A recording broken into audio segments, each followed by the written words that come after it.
Friends, हमने एक video lecture series start की है इलेक्ट्रॉनिक्स सब्जेक्ट के लिए। हमारा जो फर्स्ट लेक्चर था उसमें हमने पढ़ा था इलेक्ट्रिकल एंड इलेक्ट्रॉनिक्स के डिफरेंस। उसके बाद हमने सेमीकंडक्टर फिजिक्स के बारे में जाना था, फिर हमने बैंड थ्योरी के बारे में जाना था, लास्ट में हमने टाइप्स ऑफ मटेरियल्स, ठीक है, वो भी किस पर, एनर्जी बैंड गैप के रिगार्डिंग हमने उसके बारे में अच्छे से जाना था। आज हमारा सेकंड लेक्चर है। उस सेकंड लेक्चर में हम आज क्या पढ़ेंगे, mobility and dependence of mobility. Okay friends, तो सबसे पहले मान लो ये कोई मेरा एक मेटल पीस है, ठीक है फ्रेंड्स, ये मेरा कोई मेटल पीस है। मेटल पीस है, इसमें क्या है, इलेक्ट्रॉन्स है, ठीक है।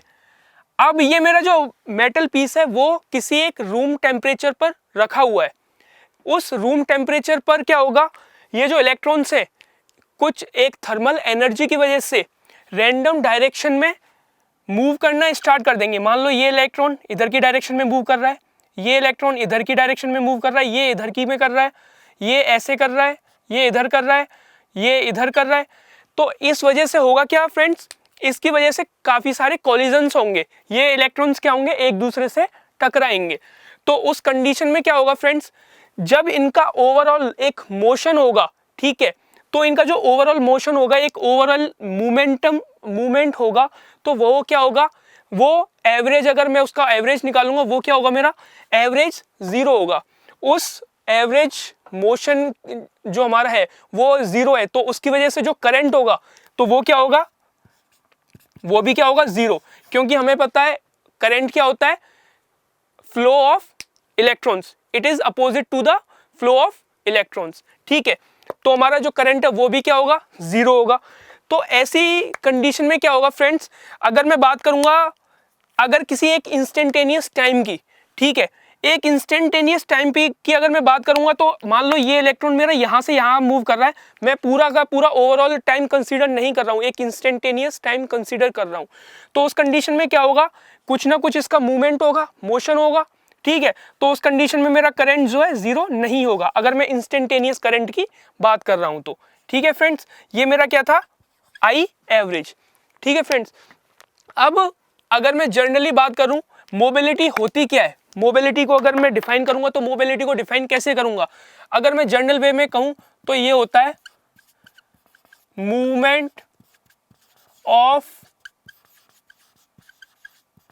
इलेक्ट्रॉन्स, ठीक है फ्रेंड्स। क्या होता है मेरा mobility, movement of electrons, okay. अब मान लो ये मेरा कोई मेटल पीस है, ठीक है, यहां पर क्या था, ये सिंपली एक कोई मेटल पीस था। जैसे मान लिया मेरा ये जो मार्कर है वो मेटल का बना हुआ और मैंने इसको ऐसे ही पुट कर दिया, यहां पर ऐसे रख दिया है, ठीक है। यहां पर मैंने कोई भी इसके अराउंड कोई फोर्स नहीं लगाया है, ठीक है। तो ये मेरा क्या था, यहां पर इसके अंदर जो इलेक्ट्रॉन्स होंगे वो क्या थे, रैंडम डायरेक्शन में, कोई इधर जा रहा है, कोई इधर जा रहा है, आपस में टकरा रहे हैं, उसकी वजह से क्या था, रैंडम फैशन में वो मूव कर रहे थे। अब मान लो मैंने क्या किया है, एक जो मेरा एक इलेक्ट्रिक फील्ड को इसके अराउंड लगा दिया है, ठीक है। उस इलेक्ट्रिक फील्ड की वजह से क्या होगा, कुछ ना कुछ पोटेंशियल डिफरेंस क्रिएट होगा, ठीक है। ये मान लो मेरा कोई पॉजिटिव टर्मिनल है, ये नेगेटिव टर्मिनल है। अब ये जो इलेक्ट्रॉन्स जो रैंडम डायरेक्शन में मूव कर रहे थे, तो वो क्या करेंगे, वो एक पर्टिकुलर डायरेक्शन में मूव करने स्टार्ट कर देंगे। मतलब ये जो इलेक्ट्रॉन्स हैं वो क्या होंगे, पॉजिटिव जो टर्मिनल है उसकी तरफ क्या होंगे, अट्रैक्ट हो जाएंगे, ठीक है। जब ये मेरे इलेक्ट्रॉन्स जो हैं इधर की डायरेक्शन में मूव करेंगे तो मेरा जो करंट है वो क्या होगा, मेरा करंट भी फ्लो होना स्टार्ट हो जाएगा।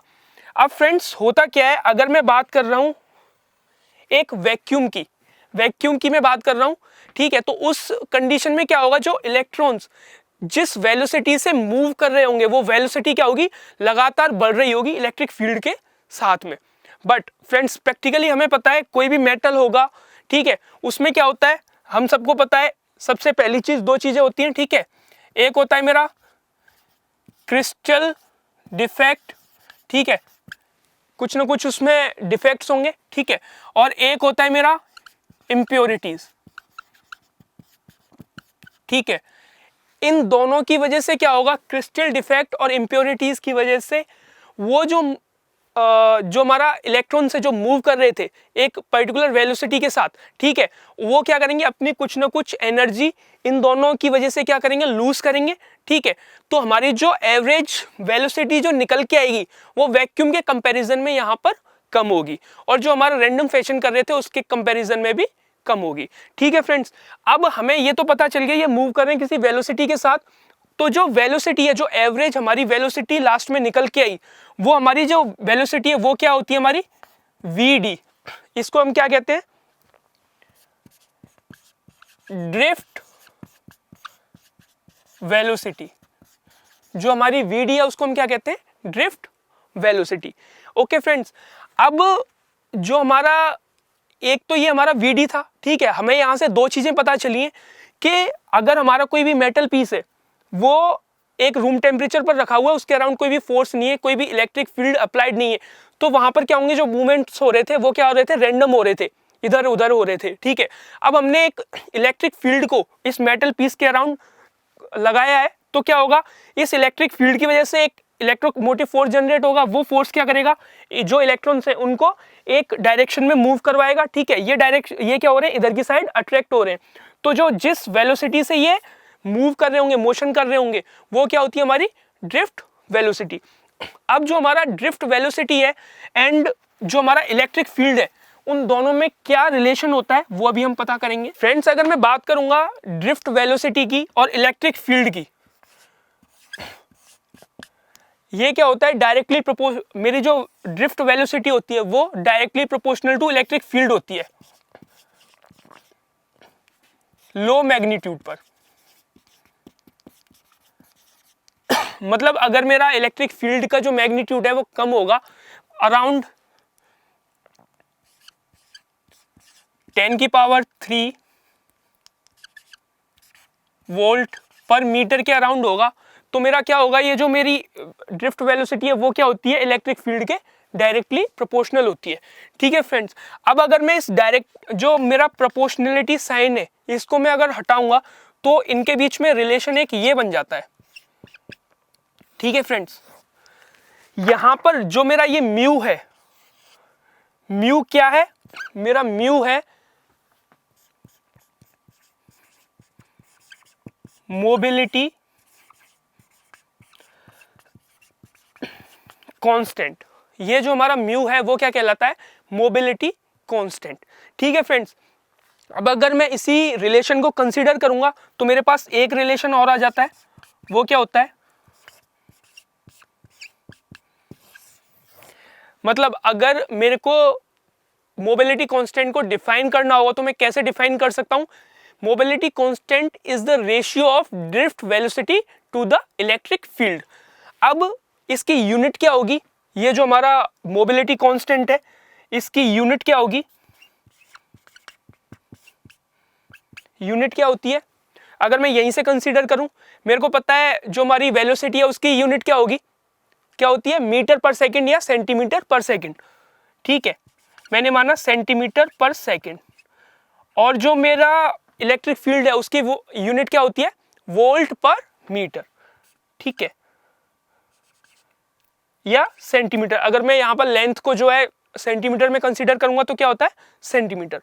तो मेरी यूनिट क्या हो जाती है, centimetre square volt into second, ठीक है।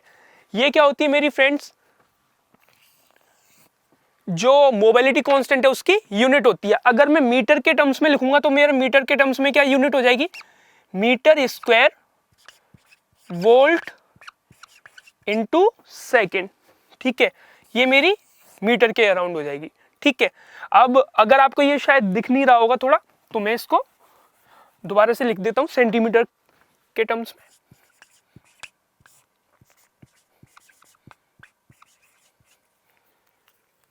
ठीक है, तो मेरी जो मोबिलिटी है उसकी यूनिट क्या होती है, centimetre square volt into second, या फिर metre square divided by product of voltage and second. Okay, now अब हम यहां पर फ्रेंड्स इसके बाद रिलेशन पढ़ेंगे थोड़े मोबिलिटी कांस्टेंट के डिफरेंट क्वांटिटीज के टर्म्स में। सबसे पहले अगर मैं बात करूं कंडक्टिविटी की, conductivity is equals to mu n e. ठीक है फ्रेंड्स, यहां पर मेरा जो सिग्मा है वो क्या है, मेरा कंडक्टिविटी। ओके, ये क्या है, मेरा मोबिलिटी कांस्टेंट। आप सबको भी पता है, अभी हमने जाना है। ये जो स्मॉल एन है ये क्या है,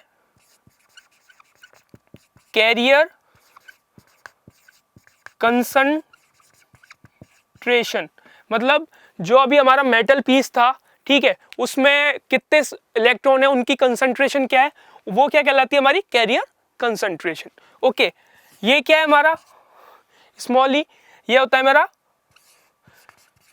चार्ज ऑफ इलेक्ट्रॉन्स। क्या होता है हमें सबको पता है, 1.6 इंटू 10 की पावर -19 कूलम। ओके फ्रेंड्स, अब ये जो रिलेशन है फ्रेंड्स, इसको हम अच्छे से ड्राइव करेंगे जब हम ड्रिफ्ट करंट की इक्वेशन फाइंड करेंगे, जो हमारा नेक्स्ट लेक्चर आएगा उसमें हम डिराइव करने वाले हैं ड्रिफ्ट करंट की इक्वेशन। वहां पर हम इस रिलेशन को भी काफी अच्छे से डिराइव करेंगे। बस अभी आपको मैंने इसीलिए बताया क्योंकि हम मोबिलिटी पढ़ रहे थे, तो उसके अराउंड हमारा जो कंडक्टिविटी है, उस मोबिलिटी और कंडक्टिविटी में दोनों में क्या रिलेशन होता है वो हमें पता होना चाहिए। ओके फ्रेंड्स, इसके बाद एक रिलेशन और आता है फ्रेंड्स मोबिलिटी के लिए, वो होता है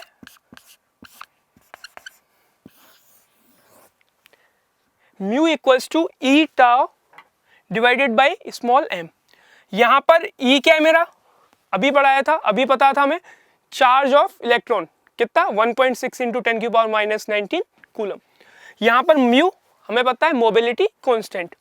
जो हमारा टाउ है वो क्या है, हमारा मीन फ्री टाइम। ओके, ये क्या है हमारा मीन फ्री टाइम। ये मीन फ्री टाइम क्या होता है, जो हमारा फ्रेंड्स मेटल पीस था उसमें इलेक्ट्रॉन्स क्या कर रहे थे, मूव कर रहे थे, ठीक है, रैंडम मोशन कर रहे थे, और जब मैंने अगर इलेक्ट्रिक फील्ड लगा दिया था तब क्या था, एक सक्सेसिवली कॉलिजन कर रहे थे, आपस में एक दूसरे से टकरा रहे थे। ठीक है, तो जो हमारा मीन फ्री टाइम होता है वो क्या होता है, दो इलेक्ट्रॉन्स के जो बीच में सक्सेसिव कॉलिजन हो रहा है, एक के बाद एक कॉलिजन हो रहा है, वो जो कॉलिजन हो रहा है वो कितनी देर में हो रहा है, उसका टाइम पीरियड क्या है, वही हमारा क्या कहलाता है, मीन फ्री टाइम। मतलब time period between two successive collisions of electrons. Okay, ठीक है, यहां पर m क्या है, ये m है हमारा मास ऑफ इलेक्ट्रॉन्स और होल्स। अब आप कहोगे कि ये होल्स कहां से आ गए, क्योंकि मेटल्स में तो क्या होते हैं, इलेक्ट्रॉन्स होते हैं, मेटल्स में क्या होते हैं, only majority charge carriers present होते हैं। ठीक है, तो ये होल्स कहां से आ गए। तो फ्रेंड्स, अगर मान लो कि मैंने मेटल की जगह अगर सेमीकंडक्टर का कोई पीस लिया होता तो वहां पर क्या होते, मेरे इलेक्ट्रॉन्स भी प्रेजेंट होते हैं और होल्स भी प्रेजेंट होते हैं। वहां पर both majority and minority charge carrier present होते हैं। अभी आप कहोगे मेजॉरिटी और माइनॉरिटी चार्ज कैरियर्स क्या होते हैं, वो हम अभी हमारा जो नेक्स्ट लेक्चर होगा उसमें हम टाइप्स ऑफ सेमीकंडक्टर्स पढ़ेंगे, सेमीकंडक्टर्स के बारे में अच्छे से पढ़ेंगे। वहां पर हमारे ये जो सारे डाउट्स हैं वो क्लियर हो जाएंगे। अभी बस हमें ये ध्यान रखना है, ये हमारा होल्स क्या होते हैं, होल्स होते हैं पॉजिटिव चार्ज कैरियर्स। ठीक है फ्रेंड्स, ये क्या होते हैं हमारे पॉजिटिव चार्ज कैरियर्स, और इलेक्ट्रॉन्स क्या होते हैं, नेगेटिव चार्ज कैरियर्स। ओके, ठीक है फ्रेंड्स, तो हमारा जो, अगर मैं बात करूंगा रिलेशन की, तो म्यू के साथ अगर मैं टाइम पीरियड के अराउंड बात कर रहा हूं तो वो क्या रिलेशन होता है, mu equals to e tau divided by m. अब फ्रेंड्स, हमें पता है कि जो, अगर मैं बात करूंगा मास ऑफ इलेक्ट्रॉन, ठीक है, एम ई क्या है हमारा मास ऑफ इलेक्ट्रॉन, ठीक है, और एम एच। ठीक है, तो आप मेरे को इसमें ये बताओ कि मास ऑफ होल्स ज्यादा होगा या मास ऑफ इलेक्ट्रॉन ज्यादा होगा। ठीक है, एक चीज, बिकॉज हमें पता है कि जो हमारा इलेक्ट्रॉन्स होता है, अब अगर मैं बात करूं यहाँ पे होल्स मैंने क्या बताए थे, पॉजिटिव चार्ज कैरियर्स बताए थे। मतलब मैं अगर यहाँ पे बात कर रहा हूँ, अगर सीधा सीधा मैं इसको किससे कंपेयर कर सकता हूँ, प्रोटॉन के साथ। ठीक है, तो हमें पता है प्रोटॉन का जो मास होता है वो इलेक्ट्रॉन के कंपैरिजन में काफी ज़्यादा होता है, ठीक है। तो मेरा जो मास ऑफ होल्स होगा वो मास ऑफ इलेक्ट्रॉन से ज़्यादा होगा, ठीक है। इसी से हमें क्या मिलती है, एक सेकंड रिलेशन और मिल जाता है, जो हमारा मोबिलिटी होगी, मोबिलिटी कांस्टेंट होगा, वो इलेक्ट्रॉन का होल्स के कंपैरिजन में ज़्यादा होगा। क्यों? क्योंकि यहाँ पर जो हमारा मोबिलिटी है वो मास के साथ क्या है, इन्वर्सली प्रोपोर्शनल। इसका मतलब जिस का मास ज़्यादा होगा उसका मोबिलिटी कांस्टेंट क्या होगा, कम होगा। ओके फ्रेंड्स, ठीक है। अब हम कुछ, क्योंकि हमारा मेन जो सब्जेक्ट है वो क्या है, इलेक्ट्रॉनिक्स, और इलेक्ट्रॉनिक्स में हमें जो मेजर हमारी जो रिक्वायरमेंट्स होती हैं वो क्या होती हैं, सेमीकंडक्टर्स, ठीक है। तो हम सेमीकंडक्टर्स के कुछ मोबिलिटी कांस्टेंट के बारे में अभी थोड़ा एक टेबल्स के से हम डिटेल में पढ़ते हैं कि किसका मोबिलिटी कांस्टेंट कितना होता है, ठीक है। यहाँ पर मैं एक टेबल ड्रॉ कर रहा हूँ फ्रेंड्स, डिफरेंट मोबिलिटी कांस्टेंट्स के लिए।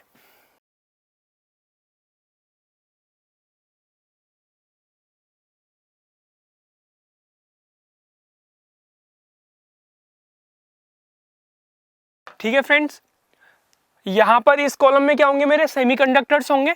हमें पता है हमारे जो मेजरली जो सेमीकंडक्टर्स यूज किए जाते हैं वो कौन से होते हैं, silicon, germanium and gallium arsenide, ठीक है। ये क्या है, सिलिकॉन, सिलिकॉन का सिंबल है, ये जर्मेनियम, और ये क्या है मेरा गैलियम आर्सेनाइड का सिंबल है, ठीक है।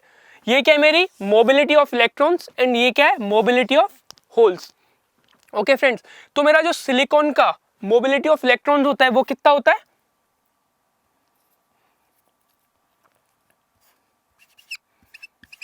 1300 centimetre square volt into second, ठीक है। मेरा कितना होता है सिलिकॉन के लिए, 1300 centimetre square divided by product of voltage into second. Germanium का कितना होता है,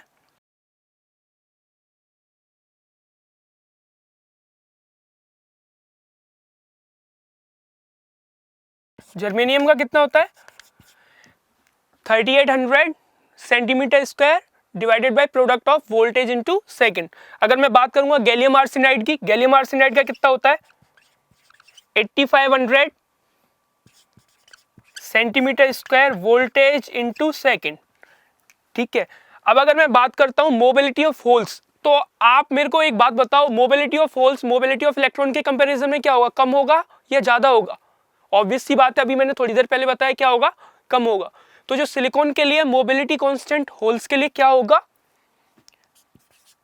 500 centimetre square voltage into second. Germanium के लिए क्या होगा 1800 centimetre square voltage into second. And मेरा गैलियम आर्सेनाइड के लिए कितना होगा 4000 centimetre square voltage into second. Friends, मैं बार बार आपको ये यूनिट क्यों याद करवा रहा हूँ, क्यों मैं इसको बार बार मेंशन कर रहा हूँ, बिकॉज फ्रेंड्स जो हमारे काफ़ी जो जेई लेवल के एग्जाम्स होते हैं, कम्पिटिटिव एग्जाम्स होते हैं जेई लेवल के, वहाँ पर हमसे ये डायरेक्ट ही यूनिट पूछी जाती है। और अगर यहाँ पर मैंने जो मोबिलिटी कांस्टेंट की है जो टेबल बनाई है, ठीक है, वहाँ पर क्या करेंगे आपसे सीधा सीधा पूछेंगे कि सिलिकॉन का मोबिलिटी कांस्टेंट इलेक्ट्रॉन्स के लिए क्या होता है, ठीक है। वहाँ पर आपके पास एक ये ऑप्शन होगा, ठीक है, और इस ऑप्शन में वो क्या कर देंगे metre square divided by voltage into second कर लिखेंगे, ठीक है। एक और ऑप्शन होगा आपके साथ, आपके पास वहां पर क्या होगा, वहां पर वो centimetre square divided by product of voltage into second show करेंगे। तो वहां पर होता क्या है फ्रेंड्स, वहां पर जो हम अगर मीटर स्क्वायर के टर्म्स में हमने वो टिक करके आ गए तो हमारा ऑप्शन क्या हो जाएगा, रॉन्ग हो जाएगा। और उसके साथ हमारा वो मार्क्स नहीं गया, यहाँ पर हमारे साथ क्या हो जाता है, एक नेगेटिव जो मार्किंग होती है उसके भी मार्क्स जुड़ जाते हैं, ठीक है। तो हमें क्या होता है, काफ़ी मतलब जो हमारा फायदा होने वाला था उससे दुगना नुकसान, डबल नुकसान हो जाता है यहाँ पे, ठीक है। अब फ्रेंड्स ये हमने पढ़ लिया मोबिलिटी के बारे में, ठीक है, उसकी जो अलग अलग सेमीकंडक्टर्स के लिए क्या होती है। अब हम पढ़ते हैं dependency of mobility constant.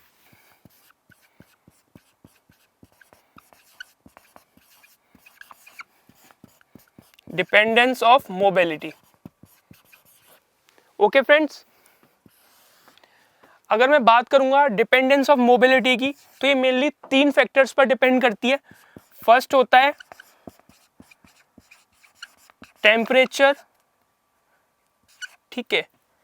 Second होता है मेरा डोपिंग। थर्ड क्या होता है, इलेक्ट्रिक फील्ड। तो ये जो हमारी मोबिलिटी है वो मेनली इन 3 फैक्टर्स पर डिपेंड करती है, ठीक है। अब हम हर एक के बारे में थोड़ा थोरोली अच्छे से पढ़ते हैं। हमारा सबसे फर्स्ट क्या है, टेम्परेचर डिपेंडेंस, ठीक है। फ्रेंड्स, जैसा कि मैंने पहले ही बताया था, जब हमारा कोई भी मेटल पीस था वो एक रूम टेम्परेचर पर रखा हुआ था, तो वहां पर क्या था, जो इलेक्ट्रॉन्स थे उन्होंने क्या की, कुछ थर्मल एनर्जी एक्वायर की और उसकी वजह से वो क्या करने लग गए, एक रैंडम डायरेक्शंस में मूव करने लग गए, ठीक है। तो फ्रेंड्स, अगर मैं बात करता हूं मेरा टेम्परेचर, अगर मैं टेम्परेचर को बढ़ाता हूं तो फ्रेंड्स मेरा क्या होगा, जो नंबर ऑफ कॉलिजन्स होंगे, ठीक है, जो दो मेरा जो ये इलेक्ट्रॉन्स है, ये मेरा कोई मान लो मेटल पीस है, ठीक है, ये मेरे इलेक्ट्रॉन्स हैं, तो इनके बीच में जो कॉलिजन रेट होगी, एक दूसरे टकराने की जो रेट होगी वो क्या हो जाएगी, बढ़ जाएगी। क्योंकि यहाँ पर क्या होंगे, ये इनके पास हाई एनर्जी आ जाएगी और ये क्या करेंगे, हाई एनर्जी के साथ मूव करना, मोशन करना स्टार्ट कर देंगे। उसकी वजह से क्या होंगे, कॉलिजन्स बढ़ जाएंगे। अब फ्रेंड, जब इसके कॉलिजन्स बढ़ जाएंगे तो इनका जो मूवमेंट था, मोशन था, वो क्या हो जाएगा, कम हो जाएगा। ऑब्वियस सी बात है। अगर मान लो कि कोई कार, ठीक है, वो किसी रोड पर क्या कर रही है, मोशन कर रही है। रोड क्या है, वहां पर फ्री, मतलब एक ही बिल्कुल सुनसान रास्ता है, तो वो जो कार होगी उसका मोशन क्या होगा, वो एक अच्छी वेलोसिटी के साथ मूव कर रही होगी। अब मान लो उसी रास्ते में क्या है, कुछ गड्ढे, ठीक है, कुछ और जो रोड खराब है आगे, और कुछ सारे फैक्टर्स हैं, ठीक है, कहीं पे थोड़ा जाम है या कुछ है, तो वहां पर क्या होगी, उसकी जो वेलोसिटी रेट होगी, उसका जो मूवमेंट होगा वो क्या हो जाएगा, जो पहले सुनसान रास्ते पर चल रही थी उसके कंपैरिजन में बहुत कम रेट से वो मूव करेगी। तो वहां पर क्या होगी, उसके मूवमेंट रेट कम होगी। ऐसा ही फ्रेंड्स यहाँ पे होता है। यहाँ पर क्या होते हैं, टेम्परेचर बढ़ता है, उसकी वजह से कॉलिजन्स बढ़ जाते हैं इलेक्ट्रॉन्स के आपस में, ठीक है। उसकी वजह से मेरा जो मोबिलिटी है, मूवमेंट है, वो क्या हो जाता है, कम हो जाता है। तो अगर मेरा टेम्परेचर बढ़ेगा तो ये मेरा मोबिलिटी क्या होता है, कम हो जाता है, ठीक है। अब इन दोनों में रिलेशन क्या होता है फ्रेंड्स, रिलेशन होता है ये,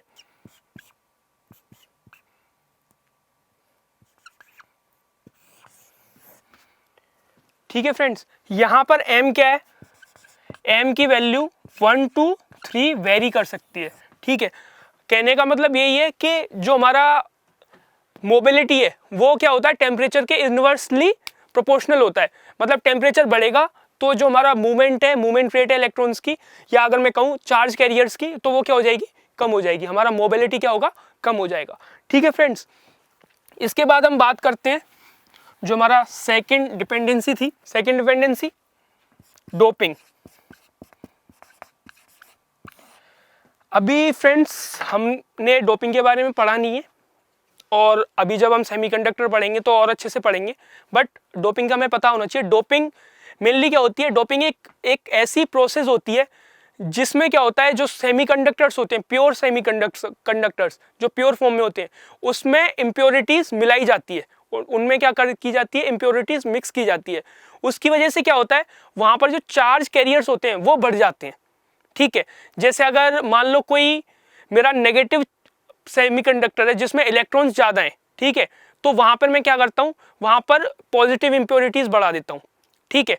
अगर ऐसे ही क्या होती है, उसकी वजह से जो मेरा डोपिंग होता है, उसकी वजह से मेरे क्या होते हैं, जो चार्ज कैरियर्स होते हैं, चार्ज कैरियर्स क्या होते हैं, वो बढ़ जाते हैं डोपिंग की वजह से, ठीक है।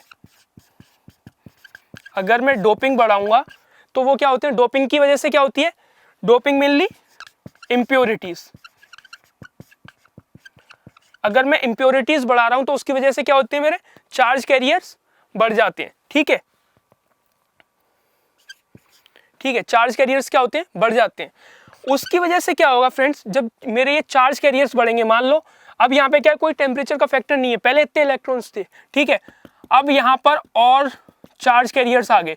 मतलब जो पहले थे उसके कंपैरिजन में और आगे, भले ही अगर हमारा टेम्परेचर कांस्टेंट है तो ये क्या करेंगे, मूव करना स्टार्ट करेंगे, पहले वाले इलेक्ट्रॉन्स भी, और यहाँ पर जो मेरे चार्ज कैरियर्स और आए हैं वो भी क्या करेंगे, मूव करना स्टार्ट करेंगे। तो क्या होगा, हमारे यहाँ पर चार्ज कैरियर्स बढ़ गए हैं, ठीक है, तो एक कंजेस्टेड प्लेस हो जाएगा, तो वो क्या करेंगे, आपस में उनकी जो टकराने की रेट है वो और ज़्यादा बढ़ जाएगी, ठीक है। उसकी वजह से क्या होगी, फिर से वही चीज़ जो टेम्परेचर के केस में हो रही थी, कॉलिजन्स और बढ़ जाएंगे, ठीक है, एक दूसरे से टकराने की रेट और बढ़ जाएगी। उसकी वजह से क्या होगा, मेरा मोबिलिटी कम हो जाएगा, ठीक है। इसकी वजह से मेरा क्या होता है, मोबिलिटी कम हो जाता है, ठीक है। अब हमारा एक लास्ट फैक्टर है इलेक्ट्रिक फील्ड डिपेंडेंसी, उसके बारे में भी थोड़ा ढंग से पढ़ते हैं। इलेक्ट्रिक फील्ड डिपेंडेंसी फ्रेंड्स, जब हमने यहाँ मोबिलिटी के बारे में जानना स्टार्ट किया था, जब हमने ड्रिफ्ट वेलोसिटी और इलेक्ट्रिक फील्ड के बीच में रिलेशन फाइंड किया था, तब उसी केस में मैंने बताया था, वहाँ पे मैंने क्या बताया था, जो मेरा Vd था वो डायरेक्टली प्रोपोर्शनल टू E था, ठीक है। तो यहाँ पर मैंने प्रोपोर्शनलिटी साइन को हटाने के लिए किसका यूज़ किया था, म्यू का। इस केस में मेरा म्यू क्या था, कांस्टेंट था, ठीक है। मेरा इसमें 3 कंडीशन होती है। अगर मैं फर्स्ट कंडीशन की बात कर रहा हूँ, व्हेन E मतलब इलेक्ट्रिक फील्ड हमारा क्या है, 10⁻³ वोल्ट पर मीटर से कम है, उस केस में क्या है, मेरा म्यू क्या है, कांस्टेंट है, ठीक है।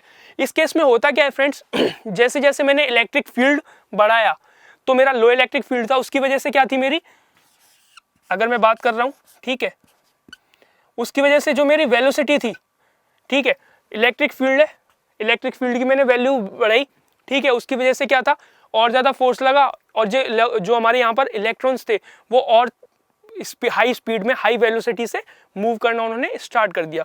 तो इस केस में होता क्या था फ्रेंड्स, जैसे जैसे मैं इलेक्ट्रिक फील्ड बढ़ा रहा हूँ तो मेरा जो ड्रिफ्ट वेलोसिटी थी वो भी मेरी बढ़ती जाती थी। बट फ्रेंड्स होता क्या है कि एक केस आता है जहाँ पर क्या होता है, जो यहाँ पर जो हमारे इलेक्ट्रॉन्स हैं वो एक सफिशिएंट काइनेटिक एनर्जी गेन कर लेते हैं, ठीक है। जो मॉलिक्यूल्स होते हैं उनके अंदर एटम्स होते हैं, और एटम्स के अंदर क्या होते हैं, हमारे इलेक्ट्रॉन्स। तो यहाँ पर क्या होता है, एक एक्साइटेशन फेनोमेना होता है, उसकी वजह से क्या होती है, एक high sufficient kinetic energy gain करने के बाद इलेक्ट्रॉन्स वहाँ पर जो हमारी ड्रिफ्ट वेलोसिटी के साथ मूव कर रहे होते हैं वो हमारी सैचुरेट हो जाती है। वहाँ पर क्या होती है, हमारी जो ये ड्रिफ्ट वेलोसिटी है वो सैचुरेट हो जाती है, यानी कि कांस्टेंट हो जाती है, ठीक है। होता कब है ये, अगर मैं बात करता हूँ, जब हमारा जो इलेक्ट्रिक फील्ड है वो अगर इन दोनों के बीच में वेरी करता है, ठीक है, वोल्ट पर मीटर के बीच में, ठीक है। इस केस में क्या होता है, जो हमारा म्यू और ई के बीच में रिलेशन होता है वो कुछ ऐसे करके होता है, ठीक है फ्रेंड्स। यहां पर क्या थी, यहां पर इस केस में जो हमारा 10⁻³ वोल्ट पर मीटर टू 10⁻⁴ वोल्ट पर मीटर इलेक्ट्रिक फील्ड है, उस केस में क्या होता है, जो हमारी वेलोसिटी थी वो क्या होती है, सैचुरेट होना स्टार्ट होती है, मतलब वहां पर जो क्या धीरे धीरे सैचुरेट होना स्टार्ट होती है। तो उस केस में क्या होता है, जो हमारा मोबिलिटी कांस्टेंट होता है वो क्या होता है, जो इलेक्ट्रिक फील्ड होता है उसका क्या होता है, स्क्वायर के इनवर्सली प्रोपोर्शनल होता है, ठीक है। या अगर मैं कहूँ तो जो हमारा इलेक्ट्रिक फील्ड होता है वो स्क्वायर रूट होता है इनवर्सली प्रोपोर्शनल टू मोबिलिटी, ठीक है। अब फ्रेंड्स फिर एक केस ऐसा आता है कि जो हमारी वेलोसिटी है, जो हमारी Vd है, बिल्कुल ही सैचुरेट हो जाती है, बिल्कुल ही कांस्टेंट हो जाती है। उस केस में होता क्या है फ्रेंड्स, उस केस में होता ये है, ये Vd सैचुरेट होती कब है, पहले तो ये होती है हमारी, अगर इलेक्ट्रिक फील्ड की वैल्यू 10⁻⁴ वोल्ट पर मीटर से ज़्यादा हो जाती है, ठीक है। इस केस में क्या होता है, जो हमारा मोबिलिटी कांस्टेंट है वो inversely proportional to electric field हो जाता है। यहाँ पर जो हमारा मोबिलिटी कांस्टेंट है वो स्ट्रांगली डिपेंड करता है इलेक्ट्रिक फील्ड की वैल्यू पर। तो फ्रेंड्स यहाँ पर हमारे पास अगर मैं इलेक्ट्रिक फील्ड डिपेंडेंसी की बात करूँगा तो 3 केसेस आए थे। फर्स्ट केस था जब हमारी इलेक्ट्रिक फील्ड की वैल्यू क्या है, कम है, लो वैल्यू इलेक्ट्रिक फील्ड की, तो उस केस में हमारा जो मोबिलिटी कांस्टेंट था, जो हमारी मोबिलिटी थी वो क्या थी, हमारी कांस्टेंट थी। ठीक है, अब जैसे जैसे मैं इलेक्ट्रिक फील्ड की वैल्यू बढ़ाता हूँ तो वहाँ पर होता क्या है, जो मेरी ड्रिफ्ट वेलोसिटी थी वो सैचुरेट होना स्टार्ट करती है। ठीक है, जब मेरी मान लो वैल्यू क्या थी इलेक्ट्रिक फील्ड की 10⁻³ वोल्ट पर मीटर टू 10⁻⁴ वोल्ट पर मीटर, इसके बीच में क्या होती है, वो धीरे धीरे सैचुरेट होना स्टार्ट करती है। तो जो हमारा रिलेशन आता है वो क्या आया था, हमारा जो हमारा म्यू था वो क्या था, inversely proportional to square root of electric field. ठीक है, अब जब हमारी जो ड्रिफ्ट वेलोसिटी है बिल्कुल ही सैचुरेट हो जाती है, वो कब होती है, जब हमारी इलेक्ट्रिक फील्ड की वैल्यू 10⁻⁴ वोल्ट पर मीटर से ज़्यादा हो जाती है। उस केस में क्या होता है, जो हमारा मोबिलिटी है वो क्या होती है, inversely proportional to electric field हो जाती है। ठीक है फ्रेंड्स, तो आज के लेक्चर को हम यहीं कंक्लूड करेंगे। सबसे पहले तो आज हमने पढ़ा क्या, सबसे पहले हमने पढ़ा मोबिलिटी। मोबिलिटी क्या होती है, मूवमेंट्स ऑफ इलेक्ट्रॉन्स। ठीक है, जब अगर कोई भी मेटल पीस किसी एक रूम टेम्परेचर पर रखा हुआ है, वहाँ पर कोई भी इलेक्ट्रिक फील्ड नहीं है, ठीक है, तो वहाँ पर क्या थे, इलेक्ट्रॉन्स हमारे रैंडम डायरेक्शन में मूव कर रहे थे। ठीक है, उसके बाद इलेक्ट्रिक फील्ड लगाया, वहाँ से उनको ड्रिफ्ट वेलोसिटी मिली, फिर ड्रिफ्ट वेलोसिटी और इलेक्ट्रिक फील्ड के साथ जो रिलेशन था उसके साथ इसकी वजह से हमें क्या मिला, मोबिलिटी कांस्टेंट मिला। ठीक है, फिर उसके बाद हमने डिफरेंट जो हमारे सेमीकंडक्टर्स थे उनके लिए mobility constant of electrons and holes की क्या वैल्यू होती है वो हमने पढ़ी उस टेबल में। ठीक है, उसके बाद हमने मोबिलिटी डिपेंडेंसी के बारे में पढ़ा। ठीक है, कि हमारी जो मोबिलिटी है, मूवमेंट्स ऑफ इलेक्ट्रॉन है, वो किस पर डिपेंड करते हैं। मेनली यहाँ पर जो हमारा मोबिलिटी को अगर मैं डिफाइन करता हूँ तो यहाँ पर मैंने डिफाइन किया है जनरल वे में मूवमेंट्स ऑफ इलेक्ट्रॉन्स। इसको मैं ऐसे भी कह सकता हूँ मूवमेंट्स ऑफ चार्ज कैरियर्स। ठीक है, चार्ज कैरियर्स मतलब जो हमारा चार्ज कैरी करते हैं। ठीक है, तो हमारी जो मोबिलिटी थी वो किस किस पे डिपेंड करती थी, 3 फैक्टर्स थे। फर्स्ट था टेम्परेचर, क्या था, अगर मैं टेम्परेचर बढ़ाऊंगा तो मेरी मोबिलिटी क्या हो रही थी, कम हो रही थी। क्यों हो रही थी, क्योंकि नंबर ऑफ कॉलिजन ज़्यादा हो रहे थे टेम्परेचर बढ़ाने की वजह से। वही चीज़ हमारे क्या हो रही थी, डोपिंग कंसंट्रेशन में हो रही थी। अगर मैं डोपिंग बढ़ाता हूँ तो क्या हो रहा था, वहाँ पे इम्प्योरिटीज़ बढ़ रही थी। इम्प्योरिटीज़ की वजह से क्या हो रहा था, जो number of collisions the charge carriers के बीच में वो भी क्या हो रहे थे, बढ़ रहे थे। उनकी वजह से मेरी मोबिलिटी क्या हो रही थी, कम हो रही थी। थर्ड फैक्टर हमने पढ़ा इलेक्ट्रिक फील्ड डिपेंडेंसी। यहाँ पर 3 फैक्टर्स थे। Low value of electric field पर क्या था, मेरा जो मोबिलिटी था वो कांस्टेंट था, और जो ड्रिफ्ट वेलोसिटी था वो प्रोपोर्शनली वेरी कर रही थी इलेक्ट्रिक फील्ड के साथ। ठीक है, अब क्या था, जैसे जैसे मैं इलेक्ट्रिक फील्ड को बढ़ा रहा था उस केस में क्या था, मेरा जो ड्रिफ्ट वेलोसिटी था धीरे धीरे करके एक हाई सफिशिएंट काइनेटिक एनर्जी जब इलेक्ट्रॉन गेन कर लेते हैं, उसके बाद क्या था, जो हमारा ड्रिफ्ट वेलोसिटी था वो सैचुरेट होना स्टार्ट हो जाता है। ठीक है, तो इसके साथ क्या था, 2 रिलेशन आए थे। एक था जो हमारा इलेक्ट्रिक फील्ड था वो square root of inversely proportional था किसके, मोबिलिटी कांस्टेंट के। अब जब थर्ड था, ठीक है, थर्ड रिलेशन में क्या था, जब हमारी ड्रिफ्ट वेलोसिटी जो थी बिल्कुल ही सैचुरेट हो गई। क्यों, बिकॉज हमारा जो इलेक्ट्रिक फील्ड था उसकी वैल्यू काफ़ी ज़्यादा हाई हो गई थी। उस केस में मोबिलिटी और जो हमारा इलेक्ट्रिक फील्ड था उसके बीच में क्या रिलेशन था, दोनों एक दूसरे के इन्वर्सली प्रोपोर्शनल थे। और इस केस में क्या था, जो हमारा मोबिलिटी कांस्टेंट है वो स्ट्रांगली डिपेंड कर रहा था इलेक्ट्रिक फील्ड पर। So thank you very much friends. अगर आपको ये वीडियो पसंद आई हो तो प्लीज़ लाइक कीजिएगा, शेयर कीजिएगा और please subscribe our channel. Okay, thank you very much.